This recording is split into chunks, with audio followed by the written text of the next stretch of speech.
Albert Breer was on the afternoon show, and I believe it was Nick and Jonathan the day that he was on. And he was asked about the thing that's not going to go away, and we explained why already, and that's the Browns quarterback situation. And Albert Breer had thoughts on 3 of the Browns' 4 quarterbacks. And see, this is where this is going to go all offseason, all training camp, all the way until the Browns make a decision. And then depending on what that decision is, might continue into the regular season. Because if somebody doesn't perform well and other guys are sitting there, maybe as many as 3, the story's not going away. His first comments on Shedeur Sanders, who was the Browns' 5th-round pick.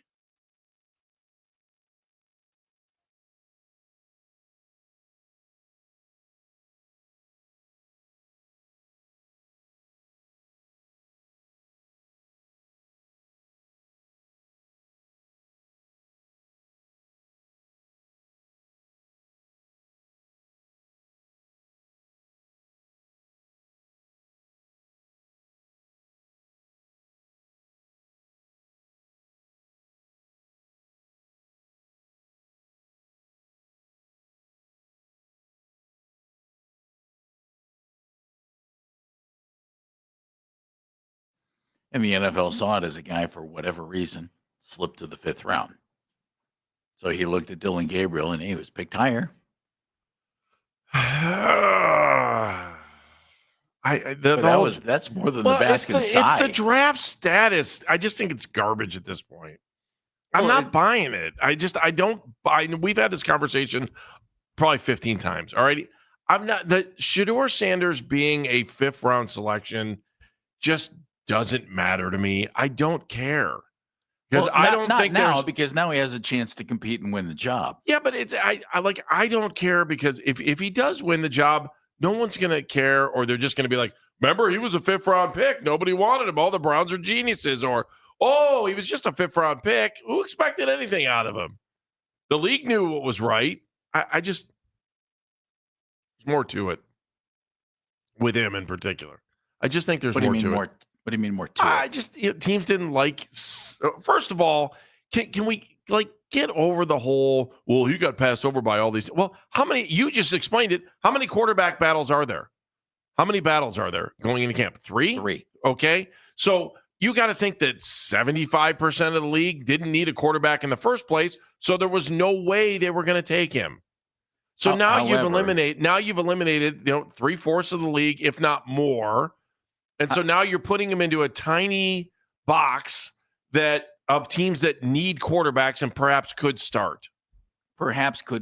Teams always need backup quarterbacks and good ones. So the reality is they did pass him over like crazy. The reality also is now he's just competing for a spot. So I understand. Yeah, I understand your thought on that, but the reality can't be dismissed.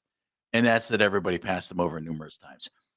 Albert Breer talked about Dylan Gabriel with the afternoon guys. And as he just pointed out in his thoughts about Shedeur, what about Gabriel? He was taken 2 rounds higher. I think it's because he had a bigger learning curve than Dylan Gabriel. That's the reality of it. Dylan Gabriel started how many games in college? Dylan Gabriel crushed his pre-draft process. Now that doesn't mean there wasn't stuff for him to learn along the way. But I wrote this back in March and April that there were teams that were sort of stunned by how little Shedeur knew, relative to what they thought, him being the son of Dion and having played for Pat Shurmur in college.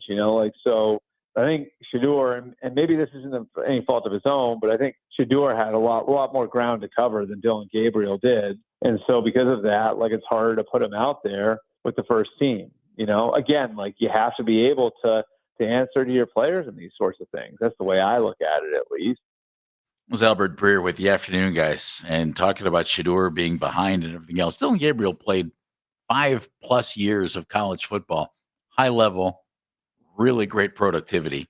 And at least in the last 3 years, 2 at Oklahoma, 1 at Oregon, pretty big time programs with big time offenses. Even if it's not a big time school, it's 3 different, I'm assuming, 3 different offensive coordinators, 3 different head coaches, right? Learned a lot of different offenses, learned a lot about how to fit in. The part that surprises me the most about succeed in different environments. He said, and I've heard other people say that Shedeur just didn't have this graduate level offense to have to learn at Colorado. Is that a nice way to put it?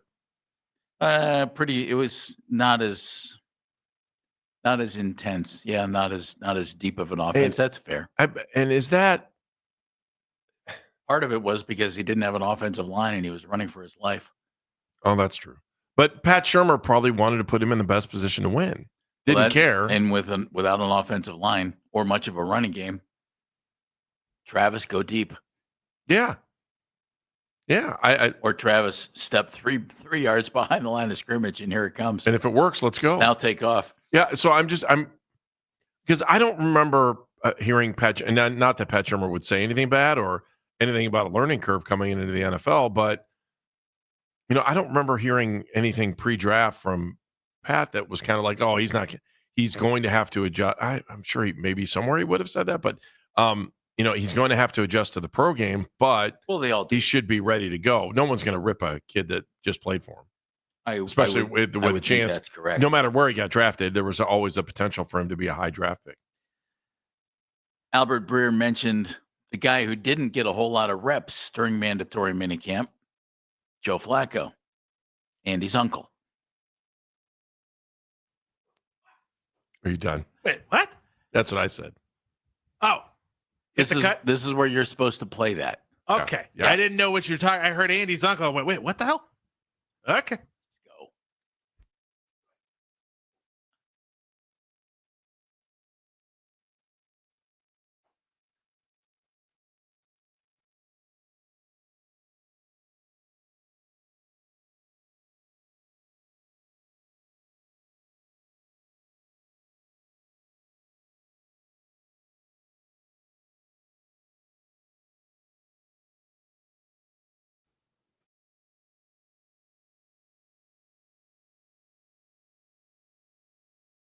It's Albert Brerier, Sports Illustrated, on with the afternoon guys.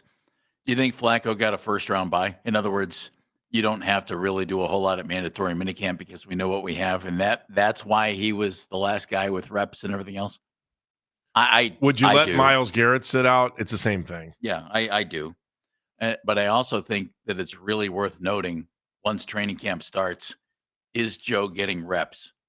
And is he getting a lot of reps? Because though he might know things, you still have to develop camaraderie, chemistry. And just because you played 6 games with this team a year or so ago doesn't mean that that's going to be automatic. You got to develop that again. If he's not getting reps, it means to me that he's not key in the competition. If he is, it means he has every chance to win the job. Agreed. I wish I could go on some long diatribe and disagree with everything you're saying. I just think you're right. You just like disagreeing with me? No, I do. I actually do like disagreeing with you on some things, but this one I can't. Again, if I'm Kevin Stefanski and I'm looking at a depth chart right now, I probably want to start Joe Flacco. I want to feel comfortable going into the season. I want to try to put the extension of the coach on the field. Now, does he have the physical ability to do it? That's the question. And if Kenny Pickett has more physical ability at this stage in the game, then maybe I'm going with Kenny. Yeah, he better. Although Joe's arm is still very good. ESPN put a story out, and Jeremy Fowler wrote it. And Jeremy, earlier in the week, was on here, yeah, made some noise. He was on the station and talked about the 4 quarterbacks. But a piece that he put out yesterday, was interesting to me. NFL executives, scouts, pick their favorite 2025 offseason moves.